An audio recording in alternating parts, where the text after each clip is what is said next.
Hola, buenos días. Bienvenidos a todos a este webinar. Eh, por favor, avisen en el chat si están escuchando bien el sonido. Este, Vamos a esperar unos 2, 3 minutos para que siga llegando la gente y, y arrancamos. Eh, por favor, me pueden avisar si me escuchan.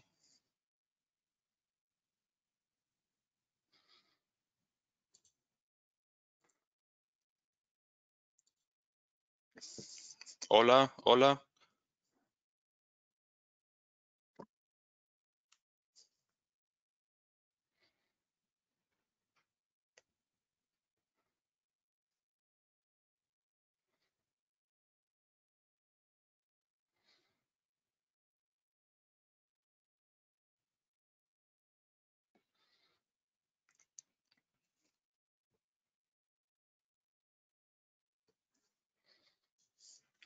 Ok, excelente. Ya me avisaron que se escucha bien.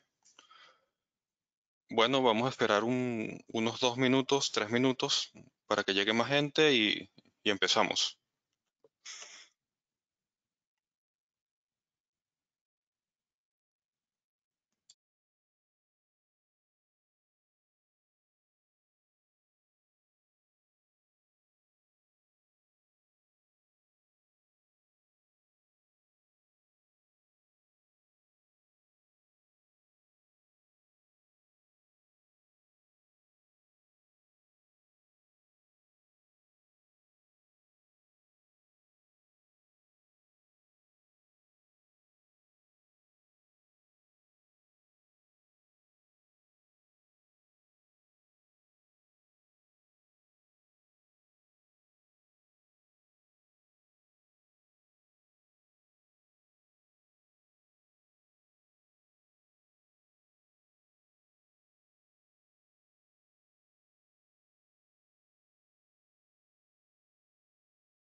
Bueno, ahora sí, vamos a empezar.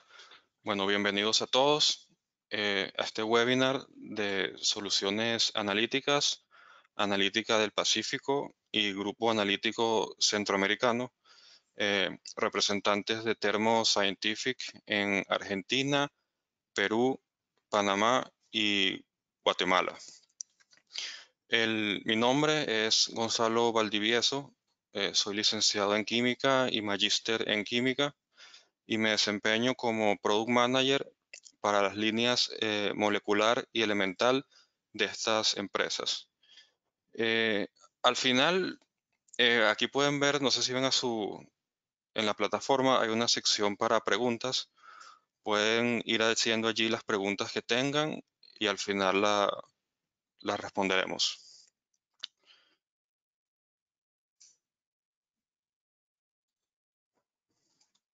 Bueno, iniciamos. En este webinar voy a estar hablando bastante sobre las normas USP 232 y 233 de la farmacopea estadounidense. Fueron normas que fueron introducidas para reemplazar al capítulo 231 de esta misma farmacopea para el análisis elemental de impurezas, y la 233 es para los procedimientos para estos análisis. El capítulo 232 fija los límites para 15 elementos, entre ellos los 4 grandes, los elementos que son más tóxicos, que vamos a estar hablando bastante de ellos, como el arsénico, cadmio, plomo y mercurio. El resto de los elementos generalmente se usan como reactivos, catalizadores, y solo deben testearse si se supone que están presentes. El capítulo 233 describe dos procedimientos analíticos recomendados, como son ICP óptico e ICP masas. En este webinar vamos a tratar estos temas. ¿Por qué analizar metales en productos farmacéuticos como se solía hacer? ¿Por qué hubo necesidad de un cambio? ¿Cuáles son los cambios propuestos y cómo se puede implementar esto en un laboratorio? Primero que todo, ¿de dónde provienen estas impurezas elementales? Bueno, una fuente son los equipos de manufactura, los equipos donde se elaboran los fármacos. También pueden provenir de los principios activos, de los excipientes, de los reactivos como catalizadores, solventes de agua y también de sistemas de cierre o envasado. ¿Por qué se deben analizar estos productos? Una razón es la toxicidad de los metales. Eh, los elementos a ciertos niveles van a tener efectos que pueden ser perjudiciales, nocivos para la salud o para el medio ambiente. El mercurio es un ejemplo de esto. Sus efectos incluyen daños cerebrales, pulmonares o renales. El otro tema es el de la calidad. Los metales y otros elementos en trazas pueden acortar la vida útil de productos farmacéuticos, así como contaminar el sabor de un producto en el caso de que eso fuese importante. El análisis se puede efectuar en la etapa de desarrollo, cuando se están desarrollando todos los métodos de producción de un fármaco, y siempre hay que hacerlo después de la elaboración sobre el producto terminado, para ver si hay alguna contaminación inesperada, ya sea producto de materias primas o de equipamiento averiado. Anteriormente, estas determinaciones se hacían usando el capítulo 231 de la farmacopea estadounidense. Este capítulo se basaba en una prueba colorimétrica con 100 años de antigüedad, donde se hacían precipitaciones de 10 elementos que forman sulfuros y se comparaban visualmente con el color de un estándar de plomo. Es una prueba con muchos problemas, no puede identificar individualmente a los contaminantes, tiene problemas de seguridad con el uso de solventes peligrosos, es fácil perder elementos volátiles como por ejemplo el mercurio, y más importante que todo, tiene una sensibilidad muy baja comparada a los métodos instrumentales de la actualidad. En la actualidad se hace de diferentes maneras. Está la forma clásica de hacerlo, que ya les hablé. También se puede hacer por absorción atómica, ya sea por llama o horno de grafito. También por ICP óptico e ICP masas. Más adelante vamos a estar entrando en detalle bastantes sobre estas dos técnicas y por qué son las más convenientes comparado al método clásico y, por ejemplo, absorción atómica de llama y horno de grafito. El capítulo USP 232 establece los límites para los metales, pero existen dos clases. La clase 1 es el análisis que debe hacerse de manera obligatoria porque son elementos que tienen que estar ausentes.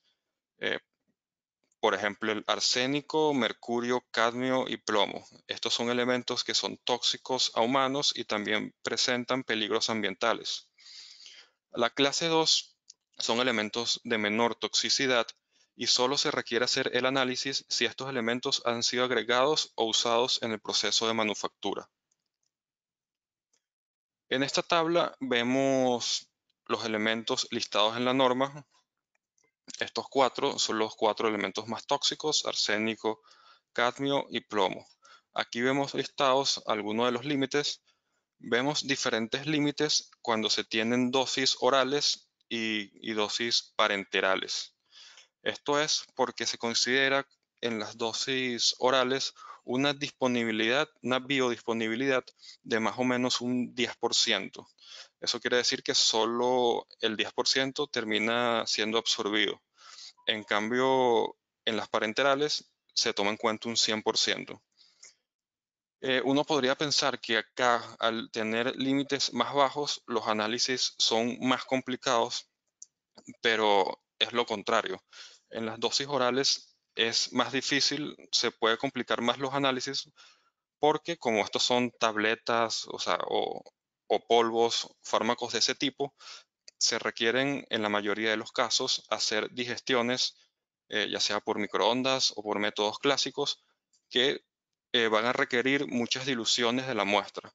Al hacer muchas diluciones, se van a tener al final menores cantidades de fármaco que se van a introducir en el equipo y se van a requerir límites de detección más bajos para analizar fármacos orales que parenterales. Un fármaco típico puede ser descrito como un ingrediente farmacéutico activo más un excipiente. Estos son algunos de los excipientes más comunes. En la norma USP 233 se listan 4 opciones de preparación de muestras. Una es directo acuoso. Esto es cuando una muestra es soluble directamente en una matriz acuosa. Está la forma directa orgánica, cuando una muestra es soluble directamente en una matriz orgánica, por ejemplo, dimetilsulfóxido. Está la manera directa, cuando una muestra, por ejemplo, es líquida y se puede analizar directamente en el equipo. Y está el método indirecto, en donde se refiere a que hay que hacer digestiones o algún tratamiento previo a la muestra para poder introducirla en el equipo.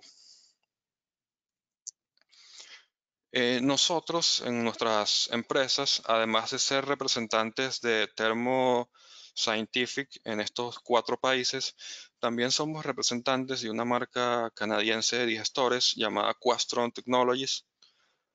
Aquí vemos algunos de los productos que tiene esta marca.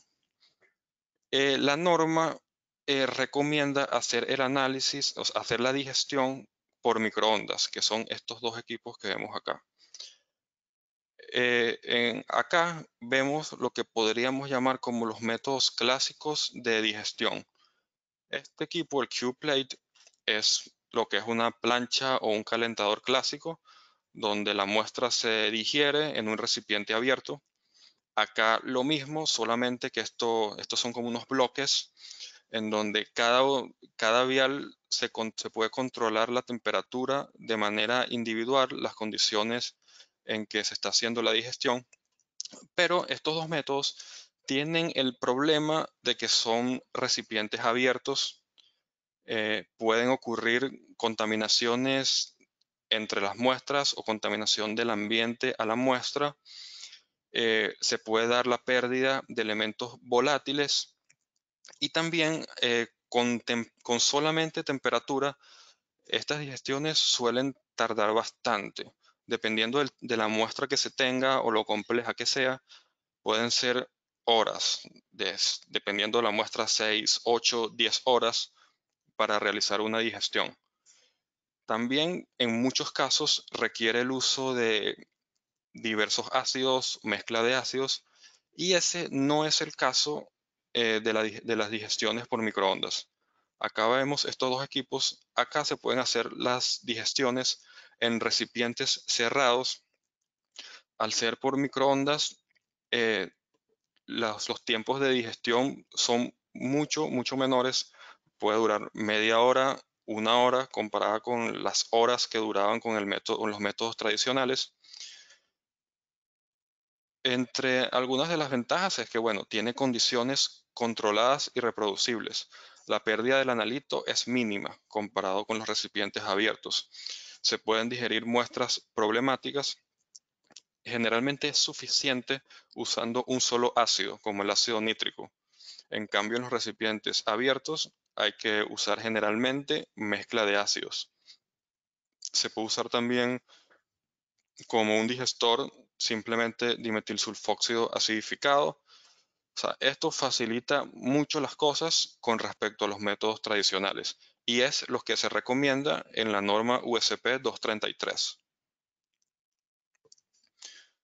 Bueno, ahora ya voy a entrar un poco a hablarles en detalle de las técnicas analíticas que se pueden usar para el análisis elemental de trazas. Básicamente son tres tecnologías: absorción atómica, ICP óptico e ICP masas. Esto es un gráfico. Aquí vemos rendimiento general del equipo en función de la inversión. Mientras más subamos acá, son equipos con mayor rendimiento, pero también equipos con mayor precio.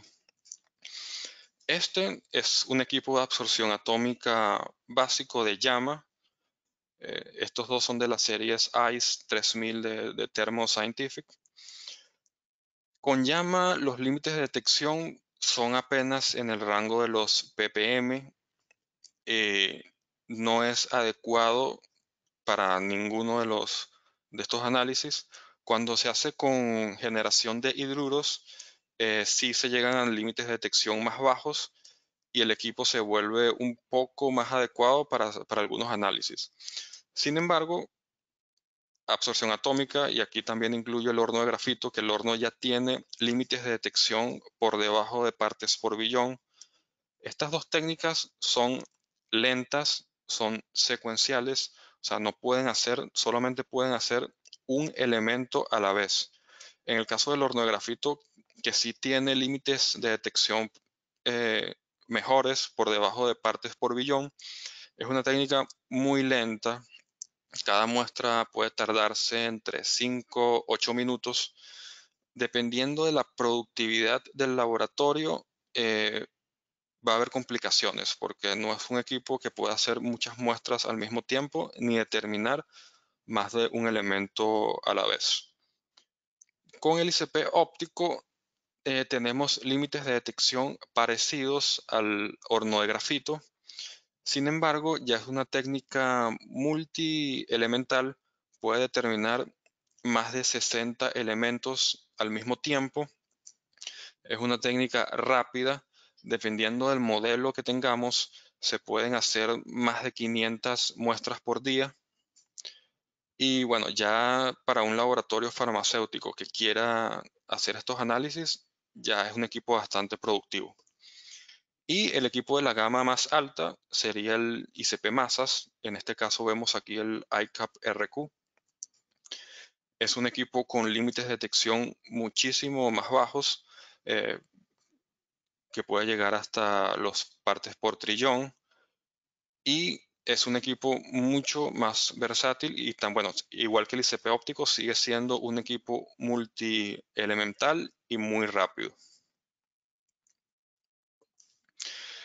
Entre las características deseables que deben tener estos equipos, eh, deben ser que sean capaces de analizar, de detectar analitos en soluciones digeridas, porque en la mayoría de los fármacos, que sean polvos, tabletas, por ejemplo, esa va a ser el tipo de matriz que se va a tener. Debe ser un equipo fácil de usar, veloz y multielemento. Absorción atómica con hidruros o con horno de grafito no es multielemental, es una técnica generalmente lenta.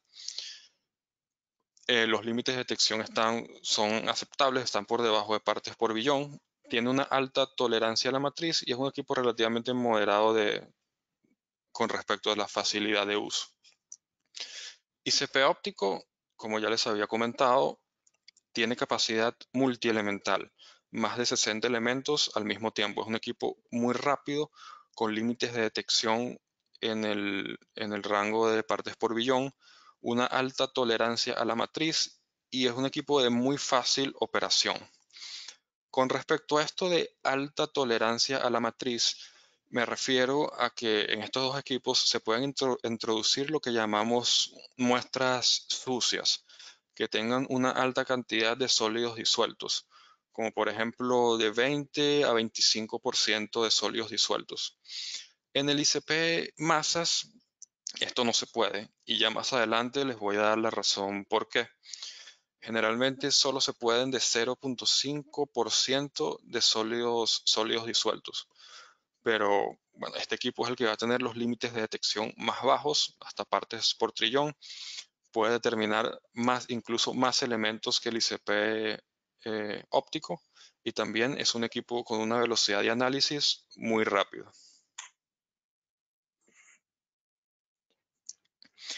En la espectroscopía óptica, que básicamente estaríamos hablando de absorción atómica, ICP óptico, tenemos dos enfoques para hacer la medición. En absorción atómica lo que hacemos es medir la luz absorbida por átomos.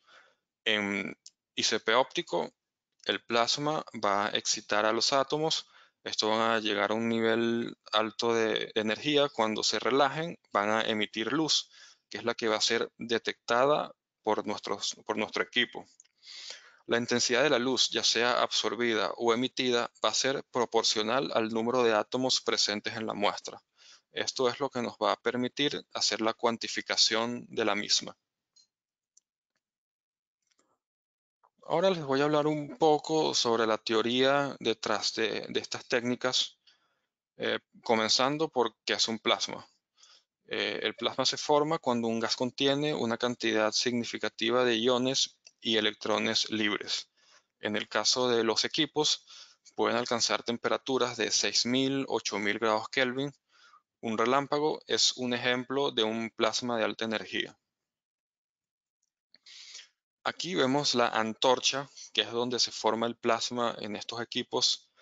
Cuando la muestra entra acá, donde está un plasma de alta temperatura, como ya les comenté, de 6000 a 8000 grados Kelvin, la muestra se va a desolvatar, atomizar y excitar y ionizar. Y eso es lo que nos va a permitir cuantificar la muestra. La introducción de la muestra y el plasma va a ser similar en ambos equipos, en ambas tecnologías, ICP óptico e ICP masas.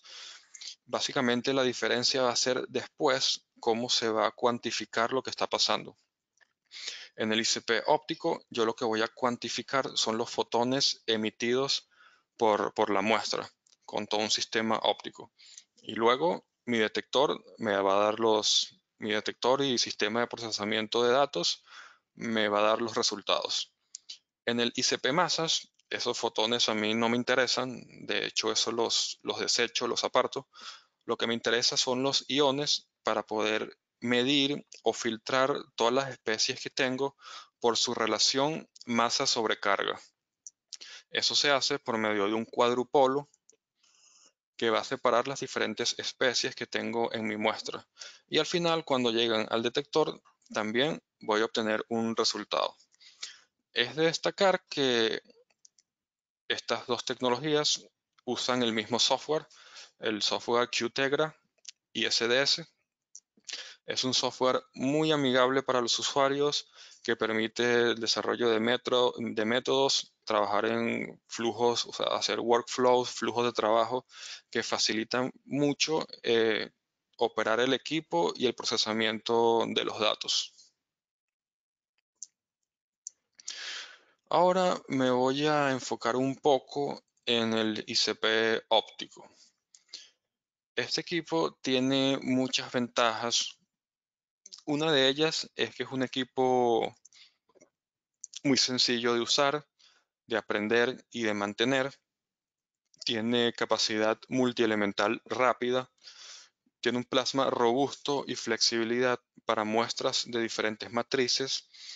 Tiene la capacidad de analizar múltiples tipos de matrices con el mismo método.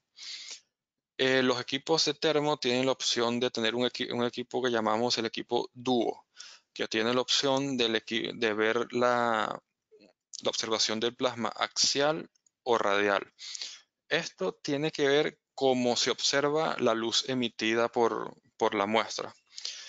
De la manera axial, lo que se tiene es una mayor sensibilidad, se tienen límites de detección más bajos y eso a menudo es útil para el análisis de los 4 elementos críticos: arsénico, cadmio, mercurio y plomo.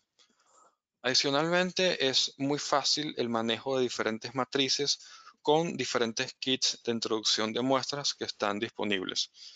O sea, no hay problema en estos equipos de trabajar con matrices acuosas, orgánicas o fuertemente ácidas, como es en el caso del ácido fluorhídrico. En Termo tenemos 4 equipos disponibles de ICP óptico, que son equipos de última tecnología que apenas salieron a principios del año 2020. Son equipos muy nuevos. Estos equipos que vemos acá son los 2 equipos de la gama más baja.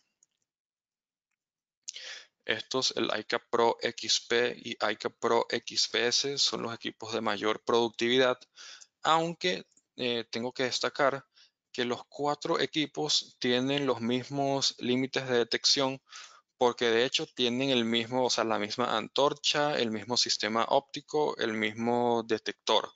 Lo que básicamente cambia entre uno y otro es la velocidad y la versatilidad con que pueden trabajar. Por ejemplo, estos 2 equipos ya pueden hacer 400 muestras por día y el XPS más de 1000 muestras por día. Entre algunas otras características de los equipos de ICP óptico de Thermo Scientific, tenemos un rango de longitud de onda de 167 nanómetros a 852. Permite el análisis de los elementos de interés con la detección requerida. Al tener esta resolución, permite resolver interferencias. Esto quiere decir cuando se tienen líneas de emisión de diferentes elementos que están muy cercanas entre sí.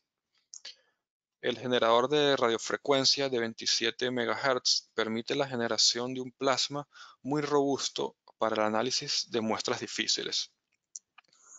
Esto, comparado a los equipos de la generación anterior de Thermo, que tenían una antorcha horizontal, este equipo tiene una antorcha vertical y eso permitió reducir las dimensiones del equipo de una manera considerable, lo que lo hace en la actualidad el equipo más pequeño del mercado. Esto puede ser muy importante para algunos laboratorios que tienen problemas con el espacio.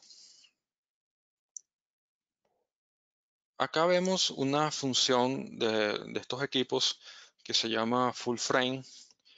Por ejemplo, aquí vemos cómo es un espectro de emisión del litio. Es un átomo sencillo, pequeño, tiene solamente 4 líneas de emisión. El plomo, que es un átomo más grande, tiene muchas líneas de emisión. Generalmente lo que se hace con los equipos es tomar una línea de emisión y hacer la cuantificación en esa. Es la que generalmente esté libre de interferencias. Acá vemos cómo se vería esta función full frame. Lo que permite es hacer un screening semi-cuantitativo de una muestra, o sea, la determinación de todos los componentes que se encuentran en una muestra. Cada puntito va a ser una línea de emisión de un compuesto dado, y mientras más intenso sea, quiere decir que están llegando allí más fotones o más radiación. Eso me va a permitir mientras más intenso sea, tengo más de mi muestra y eso es lo que me permite hacer la cuantificación. Aquí, esta es una tabla con los límites de detección del instrumento y aquí vemos algunas de las longitudes de ondas de algunos elementos. Lo que les hablaba del modo axial, aquí vemos que en axial se tienen límites de detección más bajos y sobre todo en lo que se llama el modo V mejorado. Si ven las longitudes de onda, creo que la mayoría, si no casi todas, están en la región V. Generalmente esa es la región más importante porque ahí se encuentran muchas líneas de emisión de elementos tóxicos como por ejemplo arsénico, mercurio. Ahora voy a pasar a hablar de un ejemplo de cómo se hace un análisis de una muestra de un fármaco de venta libre en estos equipos. Por ejemplo, acá se consiguió un fármaco de muestra libre, se compró en una farmacia, se analizó disolviéndolo en dimetilsulfóxido. Para usar dimetilsulfóxido en el ICP óptico se requieren un kit de muestra, de introducción de muestra especial, porque es un solvente muy fuerte. Acá lo que se hizo fue un análisis de precisión. Se analizó una muestra 6 veces y se obtuvieron las desviaciones estándar para todos los elementos.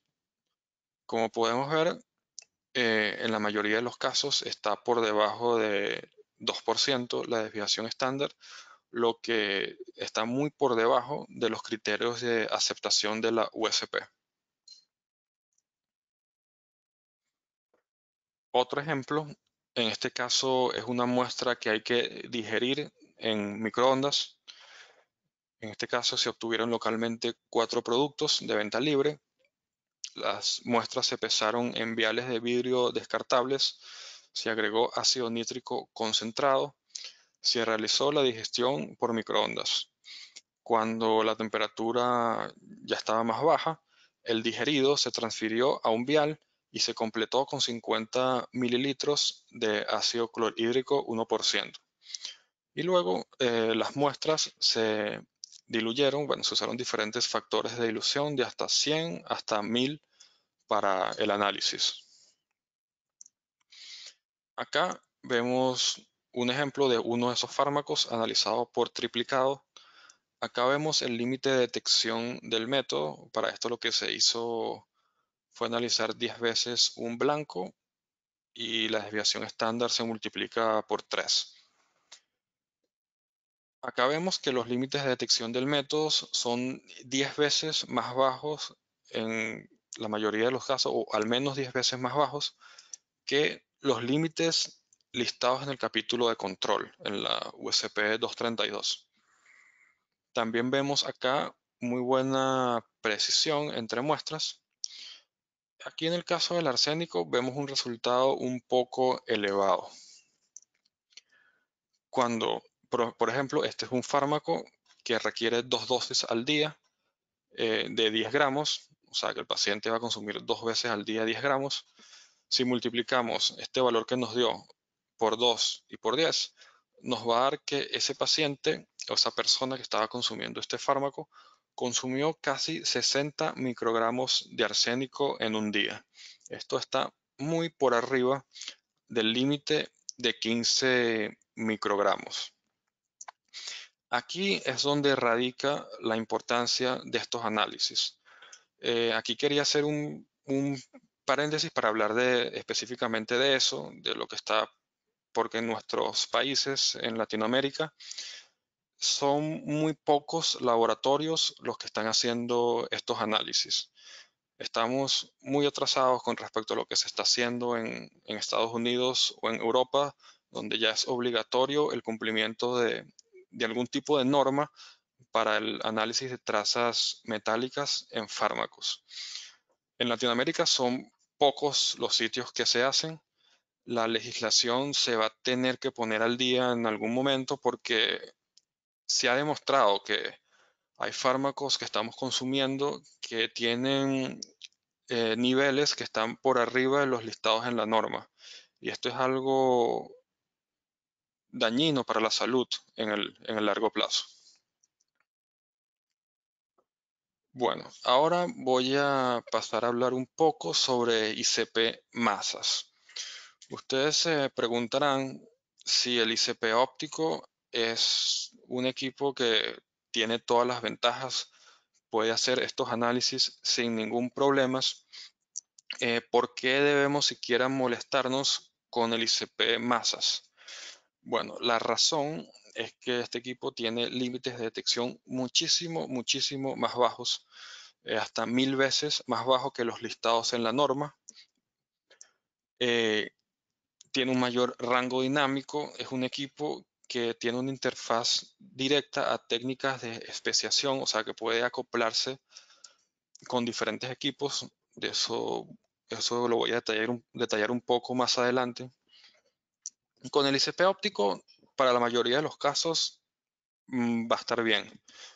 Sin embargo, si existe algún cambio futuro en la normativa, que si los límites listados en la norma quizás cambian en el futuro, el ICP óptico puede quedar un poco comprometido con esos límites de detección.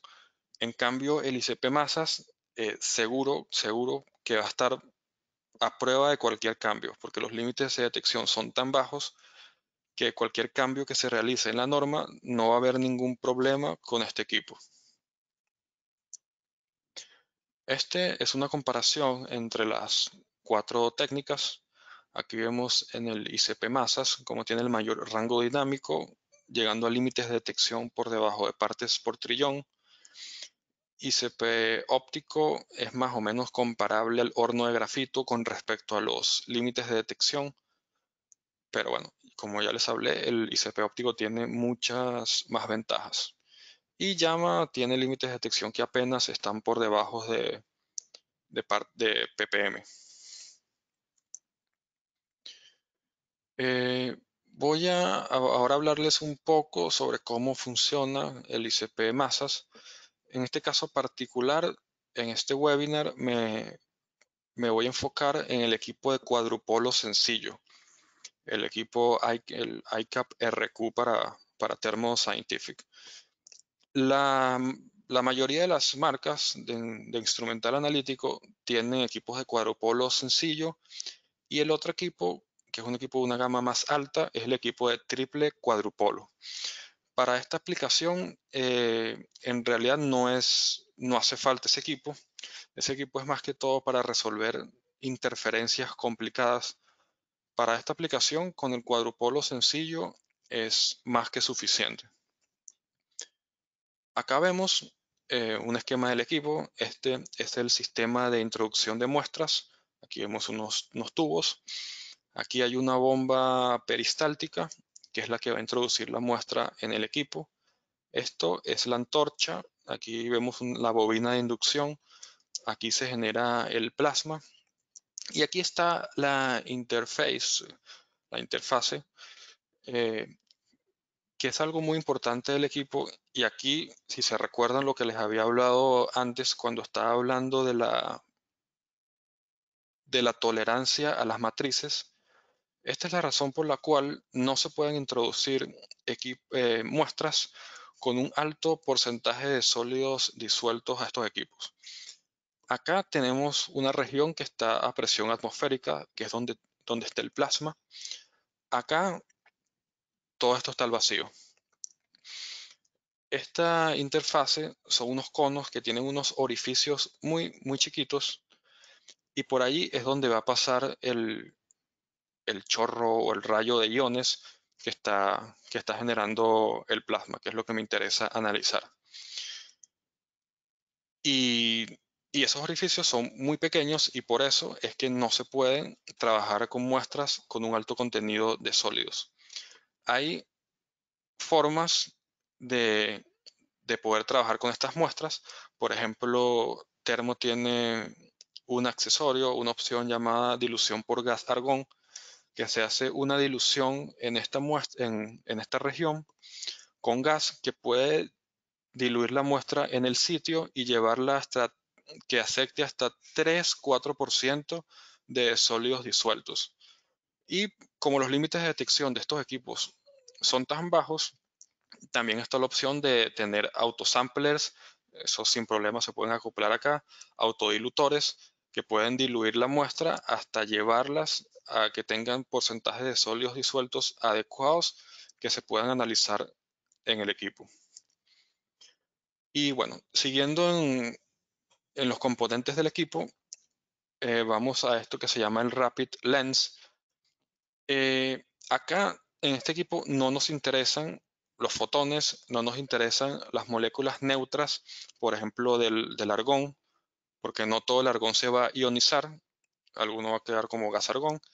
Eso no nos interesa que pase a los cuadrupolos porque no nos interesa analizarlos. Entonces, con este dispositivo, todo eso se elimina y las especies iónicas, que es lo que nos interesa, son reflejadas y siguen su camino. Luego está en el equipo la celda de colisión. De eso voy a hablar con más detalle un poquito más adelante, que básicamente es un sistema para resolver o para eliminar interferencias. Y luego viene el cuadrupolo, que es lo que me va a permitir discernir o separar las especies por su relación masa-sobrecarga. Y posteriormente está el detector. Ahora les voy a hablar un poco sobre la celda de colisión. Para termo se llama Q-cell. Aquí se ve mejor lo que hace esta celda. Lo que hace es la eliminación de interferencias por discriminación por energía cinética, KET en sus siglas en inglés.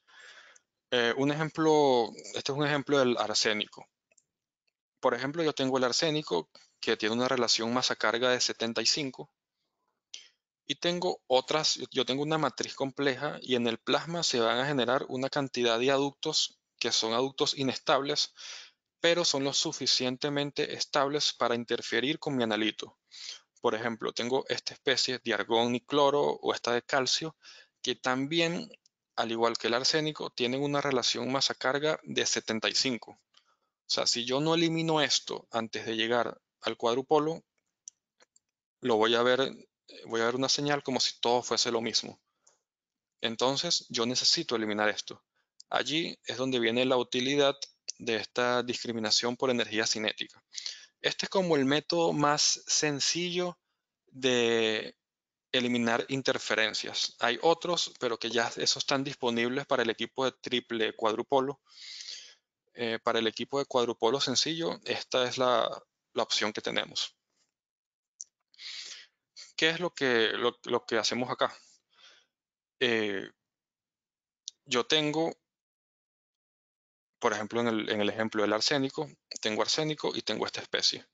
Cuando ellos están pasando por la celda de colisión, yo voy a tener gas helio, un gas inerte, que va a chocar con todas las especies que yo tenga de la misma manera. Sin embargo, aquí pueden ver que esta, al ser una especie poliatómica, tiene una sección transversal más grande que, que el arsénico. Cuando el helio choca con todas estas muestras, esta va a ser retenida de una manera más grande que el arsénico, por la sección transversal más grande que tiene. Entonces, va a perder energía cinética mucho más rápido que el arsénico y la voy a descartar y al final al cuadrupolo solo va a llegar el analito de interés.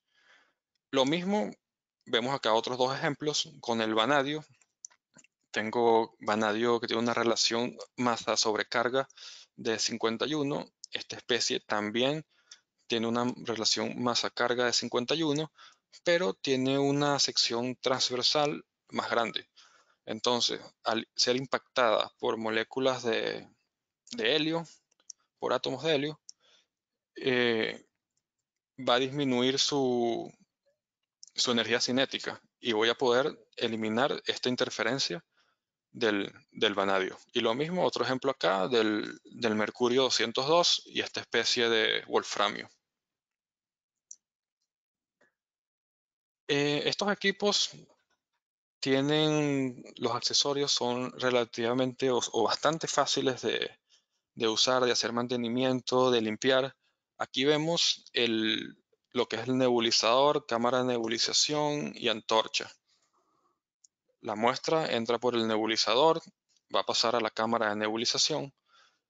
Al igual que ICP óptico y absorción atómica por llama, generalmente el 90% de la muestra van a ser gotas muy grandes y se va a ir al drenaje.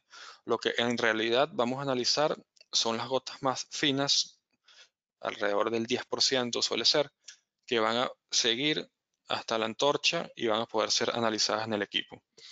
Acá vemos cómo es el ensamble de una antorcha, es algo bastante sencillo. Esto ya les voy a hablar un poco más adelante, es la puerta donde está la interfaz y este es el cuadrupolo del equipo. La antorcha es una antorcha prealineada, desmontable fácilmente por el usuario. Tiene un acceso fácil desde la mesada o el mesón. Esta es la parte derecha del equipo, por acá está el frente. Simplemente se puede sacar, desmontar la antorcha, limpiarla o poner otra si ya se tiene lista. Todo de manera muy fácil por el usuario. Esto es algo muy importante de estos equipos, de los equipos de Thermo Scientific. Eh, en esta puerta está la interfase que les había hablado, estos conos. Estos conos, dependiendo del tipo de muestra que se tenga, si la muestra es sucia, o dependiendo de la cantidad de análisis que se hagan con el equipo, suele depositarse sólido en su superficie. Entonces, dependiendo de la manera como se trabaje, hay que limpiarlos frecuentemente o no. Y en estos equipos está la ventaja de que esta puerta se puede abrir, se pueden sacar los conos, todo sin romper el vacío del sistema. Algo que no pueden decir equipos de otras marcas, que este mantenimiento es complicado hacerlo. Aquí se puede hacer esto sin romper el vacío del sistema. Sí, bueno, acá ven lo que se ve más, lo que les había dicho de los conos que tienen unos orificios muy chiquitos. Y esto ya se los había nombrado, pero ahora quería hablarlo en más detalle. Es la otra ventaja que tiene ICP Masas con respecto a cualquiera de las otras técnicas para análisis de trazas. Y es que permite la especiación. Por ejemplo, esto es por ablación láser, no nos interesa para esta aplicación, pero estos equipos permiten acoplar también con equipos de cromatografía líquida o cromatografía de gases. Sobre todo con cromatografía líquida es muy útil acoplarle un HPLC o un cromatógrafo iónico. O sea, voy a poder separar mi muestra en diferentes componentes y luego analizarlas por el ICP Masas. Esto le da al equipo una gran versatilidad y flexibilidad para hacer diferentes tipos de análisis a diferentes tipos de muestras. Y acá vemos la importancia que ya les había comentado sobre los límites de detección de estos equipos. Estos son los límites listados en la norma USP 232 y acá vemos los límites de detección del ICP masas. En todos los casos son muchísimo más bajos que los listados en la norma.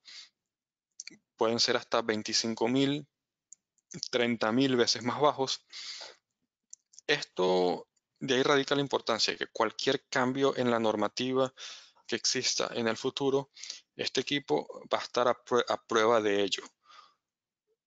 Cualquier cambio que exista, el equipo va a ser capaz de analizarlo sin problemas. Algo que quizás no sea del todo cierto decirlo con el ICP óptico, que aunque sirve para el 95% de los casos en la actualidad, no sabemos qué cambio en la legislación puede haber en el futuro. Bueno, en resumen, las conclusiones de este webinar pueden ser que la implementación del ICP óptico puede hacerse, del ICP óptico o ICP masas, puede hacerse sin problemas para el cumplimiento de las normas USP 232 y 233. Se pueden determinar todas estas impurezas de metales pesados sin problemas.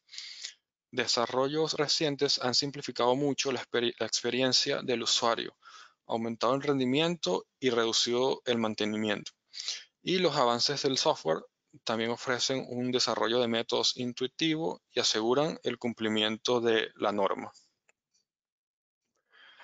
Bueno, eso fue todo el webinar. Muchas gracias por su atención. Aquí tienen mis mails. Cualquier consulta que tengan, me pueden escribir sin ningún problema. Consultas sobre técnicas, sobre los equipos. Y bueno, vamos a pasar a la ronda de preguntas. Vamos a ver qué tenemos por acá.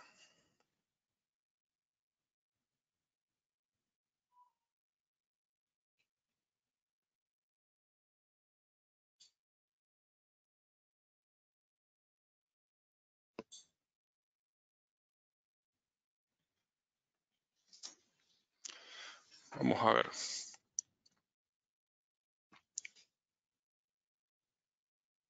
Me preguntan, ¿axial sería observar el haz de luz de frente y radial de lado?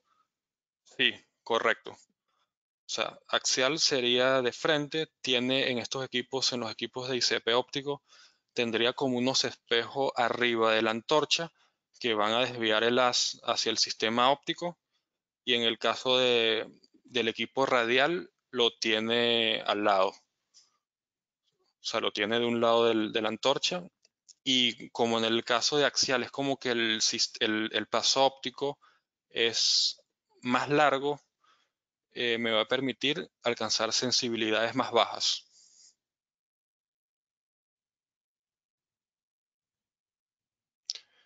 Aquí tengo algunas cosas que tuvieron problemas escuchando algunos estuvieron problemas escuchando la presentación. Igual esto va a quedar grabado y pronto lo vamos a subir a YouTube, por lo que si tuvieron algún problema lo pueden ver por allí. Vamos a ver qué otra cosa tenemos. Preguntan sobre los alcances de temas de instalación, en especial sobre los gases que se necesitan y el consumo de los mismos. En ICP óptico se necesita argón para la generación del plasma. Este, Dependiendo de la cantidad de muestras, de cómo se trabaja en el equipo, es que se va a saber el consumo. Un laboratorio con un ICP óptico que trabaje a lleno, que trabaje todo el día, un cilindro de argón quizás le puede durar de 2 a 3 días. Eh, en los equipos más de la gama más alta, el XP y el XPS, como el equipo trabaja más rápido, se va a tener como una mayor eficiencia con respecto a la cantidad de muestras. O sea, porque se va a consumir el mismo argón que los equipos de la gama más baja, pero va a trabajar muy rápido. Entonces, por muestra se va a consumir menos argón. En el caso de los ICP óptico, también se puede usar nitrógeno para el purgado del sistema óptico, que es que como el nitrógeno es más barato que el argón, cuando el equipo no se está usando, el sistema óptico puede ser purgado por nitrógeno, que es más barato. Ok, vamos a ver otra consulta. Me preguntan, pareciera que el más versátil sería entonces el ICP óptico.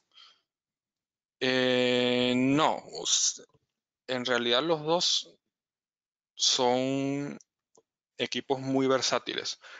El ICP óptico lo que va a tener es que cuando se hace la inversión inicial es un equipo más barato. El ICP masas, la inversión puede que sea del doble de lo que costaría un ICP óptico. El costo de mantenimiento para los dos después ya va a ser similar, pero, pero en versatilidad no, más bien yo diría que el ICP masas va a ser más versátil, porque bueno, es un equipo que va a tener límites de detección mucho más bajos que el ICP óptico, además de que en el caso de que requiera alguna especiación, o sea, acoplarlo a un equipo, por ejemplo, a un HPLC, a un cromatógrafo iónico o un cromatógrafo de gases, lo va a permitir. Y el ICP masas y el ICP óptico no permite hacer esto.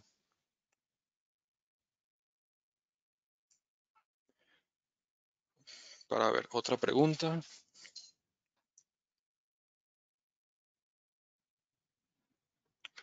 Y con respecto a los flujos, bueno, el ICP masas también, bueno, también requiere argón y también va a requerir helio para la celda de colisión, aunque los flujos de esos son muy, muy bajos. O sea, no es nada comparable a lo que se gasta de argón.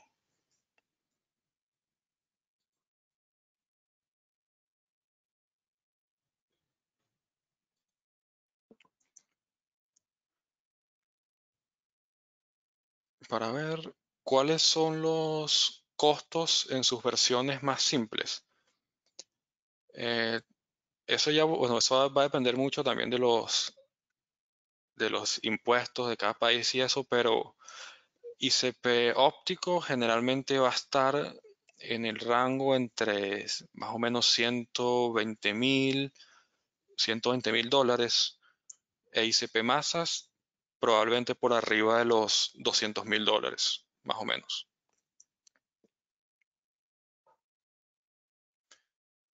Para ver si queda alguna pregunta sin responder.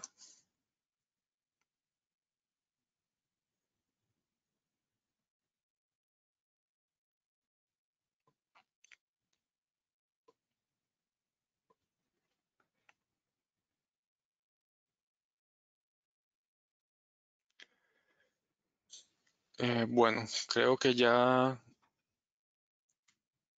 no tenemos preguntas.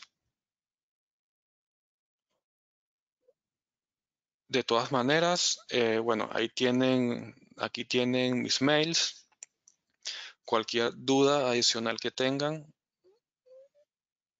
preguntan, ¿el full frame está disponible en todas las gamas? Sí, sí, sí, se puede en todos los equipos.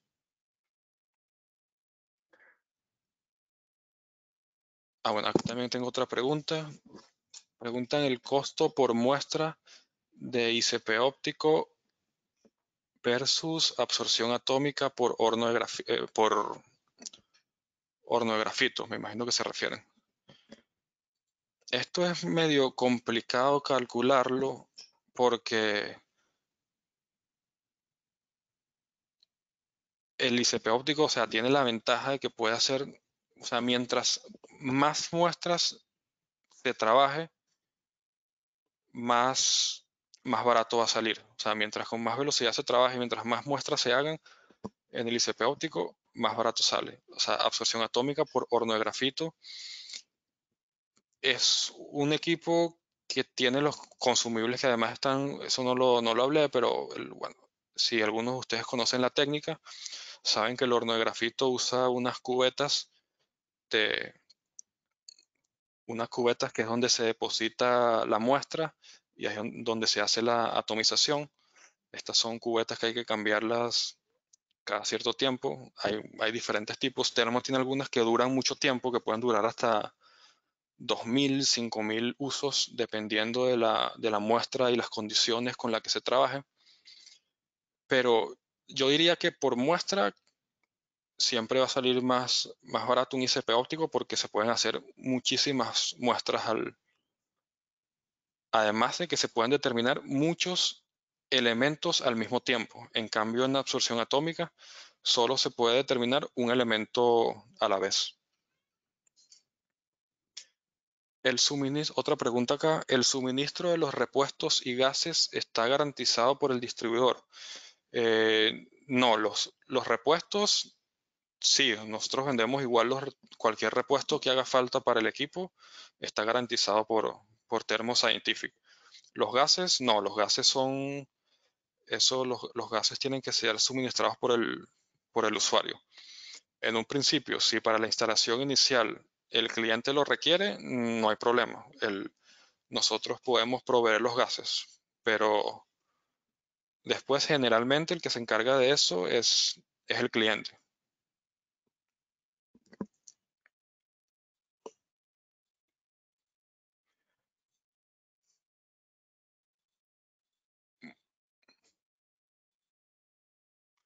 Bueno, creo que sí, hasta aquí llegaron Aquí me tengo otra pregunta. El servicio de mantenimiento de los equipos. No sé a qué se refiere exactamente. O sea, bueno, si se refiere, nosotros tenemos, o sea, un equipo de soporte que sí, que garantiza el mantenimiento de todos estos equipos. O sea, es un equipo de soporte con más de 15 años de experiencia en mantenimiento, en soporte de los equipos de Thermo Scientific y el mantenimiento está garantizado para estos equipos.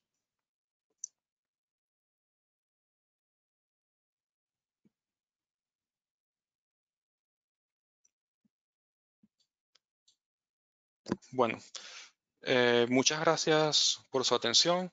Como les dije, cualquier pregunta que tengan me la pueden escribir. Muchas gracias y nos vemos en el próximo webinar. Saludos.